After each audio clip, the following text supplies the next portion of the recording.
Таңғы асымда асықпай ішіп отырғаным сол еді. Құрбымыздың Шынар не істеп жатсың, мен қонаққа келе жатырмын деп, ой, тезірек дайындалайын дедім да, қатып тұрған нандардың бәрін тез сухарик қылып тастадым. Содан кейін менде қатырылған самса үнемі тұрады. Морозилкада оны шығардым да, сухарик екенін тезірек духовкаға жібердім. Біздің үйге келген қонақтар самса жемей кәдімгідей кетпейді ғой. Одан кейін помидор, огурцымды турап десе салат жасайын деп жатырмын. Балам жағаласып жүр, сосын мұрны пышылдап жүр екен, артынан қуалап жүріп тұр. Осылай аквалормен тазалап алдым. Өзім арасында помидор мен тұзды жеп қоямын. Дәмі деген керемет. Бала кезім есіме түсіп кеткен ғой, көк алма мен тұзды ұруш етіп қою, естеріңізде ме? Одан кейін бауырсағымды пісірейін деп жатырмын. Бауырсағымды осылай турап алдым. Одан кейін қыздырып тұрып әйбат қылып пісір. Енді дастарханымызды жаяйық. Ас атасынан бауырсақты қойдым.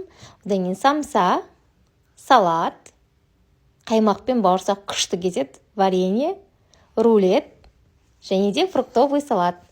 Құрбым суши пицца алып келе жатырмын деген соң тамақ жасаған жоқпыз. Міне өзі келді. Өткен туған күнімен құттықтап отырып, жақсылап тұрып, әңгіме айтып, тамағымызды жеп жатырмыз. Балам болса пиццаны кәдімгідей жіберіп жатыр ғой. Одан кейін артынан осындай десертпен шай ішіп жатырмыз. Оған осындай Орео қосылған ұнады. Маған сникерс ұнады. Дәмі деген өте ерекше екен. Одан кейін балаларға сок, пюре, шоколад алып келіпті. Ешқашан құр келмейді құрбыларым.